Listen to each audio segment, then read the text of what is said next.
देखिए, सबसे first of all MCQ हमारा है, which fruit transfer the substance from tissue of the brains and spinal cord to the blood stream. कौन सा ऐसा हमारा फ्रूट है जो हमारे ब्रेन से लेके मतलब हमारे कॉर्ड ऑफ स्ट्रीम तक ये टिश्यू को फ्लो करता है, ले जाता है। तो हमारा जो सीएसएफ का फ्लूइड होता है वो कार्सिब्रोस स्पाइनल फ्लूइड, इसका फुल फॉर्म होता है, याद कर लीजिएगा, बहुत पूछता है। ठीक है, तो सीएसएफ का जो फ्लूइड होता है वो हमारे ब्रेन से लेकर के हमारे जो ब्लड स्ट्रीम होता है वो वहाँ तक पहुँचाता है उसको। ठीक है, टिश्यू टू ब्रेन, ठीक है ना, स्पाइनल कॉर्ड तक हमारा जो पहुँचाता है वो हमारा होता है सीएसएफ का फ्लूइड। तो इसका राइट आंसर होगा सीएसएफ का। ठीक है ना। तो अगर साइनोवियल फ्लूइड आ जाएगा तो वो हमारा होता है, मान लीजिए किसी को गांठ वाँठ हो गया तो जहाँ पे ये रहता है ना, मूव करने वाला रहता है, घुटना हो गया, पैर का जहाँ मूव करता है, जॉइंट रहता है, वो वहाँ प्रेजेंट होता है हमारा साइनोवियल फ्लूइड्स वगैरह।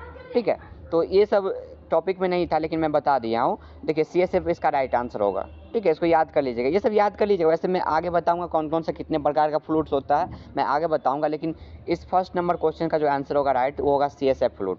ठीक है, अब 2 नंबर क्वेश्चन जो हमारा है, Pandy test CSF is used for determination of. Pandy test जो हम करते हैं सीएसएफ के लिए, ठीक है, तो वो क्या चीज़ को आइडेंटिफाई करने के लिए करते हैं, तो वो हमारा राइट आंसर होगा ग्लोबुलिन। ठीक है, इसका राइट आंसर होगा ग्लोबुलिन, इसलिए राइट आंसर होगा, देखिए अगर आपको ऑप्शन में ग्लोबुलिन देखने को नहीं मिले तो इसका राइट आंसर होगा टोटल प्रोटीन।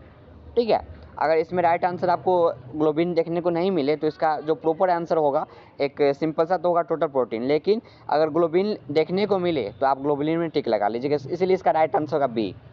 2 का होगा बी। ठीक है, अगर ग्लोबुलिन नहीं रहेगा तो टोटल प्रोटीन में लगा लीजिएगा, ना कि नन ऑफ दीज में। ठीक है, 3 नंबर क्वेश्चन जो हमारा है, Benedict reagent identification which test. Benedict reagent मैंने बार बार बताया हुआ था, यूरिन एग्जामिनेशन जब मैंने बताया था तो मैंने बताया था जो बेंडिक टेस्ट हम करते हैं शुगर वगैरह को टेस्ट करने के लिए, और भी बहुत सारा बताया हुए थे, आप लोग नोट्स पढ़ लीजिएगा फिर सब समझ में आ जाएगा प्रॉपर तरीके से। तो बेंडिक्ट करते हैं शुगर, यूरिन में शुगर को पता करने के लिए। ठीक है, और भी सारा कीटोन्स वगैरह देखे थे, रोट्रास कीटोन्स में देखे थे, प्रोटीन के लिए सल्फोसाइलिक्स देखे थे, मैं एक्सप्लेन कर दिया हूँ। ठीक है, वैसे आप लोग नोट्स में देख लीजिएगा तो और अच्छा से समझ में आ जाएगा। और इसका मैंने फॉर्मेशन भी बता दिया, तो कैसे ये प्रॉपर से बनता है और कैसे इसका टेस्ट परफॉर्म करेंगे। डिटर्मिनेशन, प्रोसीजर, रिक्वायरमेंट्स मैंने A to Z एक्सप्लेन कर दिया था जब मैंने इसका क्लास लिया था। ठीक है, यूरिन एग्जामिनेशन का। अब 4 नंबर क्वेश्चन है, CSF is diagnosis of disturbance of. देखिए इसका जो होता है सीएसएफ का डायग्नोसिस करते हैं सेंट्रल नर्वस सिस्टम को चेक करने के लिए, प्रॉपर तरीके से देखने के लिए। ठीक है, सीएसएफ का मतलब डायग्नोसिस करते हैं इसी के लिए नॉर्मली। ठीक है, आगे मैं सीएसएफ का क्लास लूँगा तो इसका क्या नॉर्मल रेंज है, प्रोसीजर क्या है, क्यों किया जाता है, वैसे मेनली मैं फुल डिटेल्स में बता दूंगा जो कहाँ पाया जाता है। वैसे मैंने बता दिया है स्पाइनल कॉर्ड से लेकर ब्रेन तक। ठीक है, तो एक लाइन में समझ लीजिए, इसका राइट आंसर होगा सेंट्रल नर्वस सिस्टम। 4 नंबर का जो आंसर होगा राइट वो होगा सेंट्रल नर्वस सिस्टम। ये देखिए ये सब जो है सीएसएफ वगैरह मैंने अभी तक नहीं बताया आप लोगों को, तो कुछ दिनों में क्लास लूँगा तो सीएसएफ मतलब how many types of fluids in present body, अच्छा वाला फ्लूइड सब। ठीक है, सबका काम होता है। ठीक है, तो इसका राइट आंसर होगा सेंट्रल नर्वस फ्लूइड। अब 5 number question, ANA test stands for. ANA test बहुत पूछता है, इसका फुल फॉर्म बहुत पूछता है। ठीक है, इसलिए अभी याद कर लीजिए आप लोग, बहुत नॉर्मल सा इसका आंसर होगा। इसका जो राइट आंसर होगा एंटी न्यूक्लियर एंटीबॉडी। ठीक है, एएनए टेस्ट जो होता है इसका राइट आंसर होगा एएनए न्यूक्लियर एंटीबॉडी। ठीक है, एंटी न्यूक्लियर एंटीबॉडी, ए से एंटी हो जाएगा, एन से न्यूक्लियर और ए से एंटीबॉडी।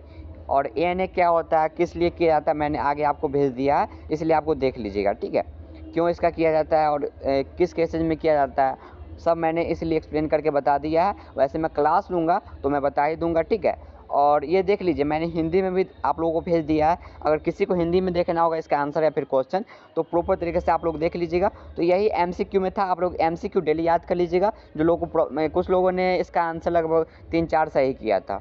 ठीक है, कुछ लोगों ने 5 का 5 किसी ने सही नहीं किया था। ठीक है, तो देखिए कोई दिक्कत नहीं, नहीं किए थे कोई दिक्कत नहीं, मैंने आंसर सेंड कर दिया था उससे याद कर लीजिएगा, मैंने अभी एक्सप्लेन कर दिया इससे याद कर लीजिएगा। ठीक है, तो यही हम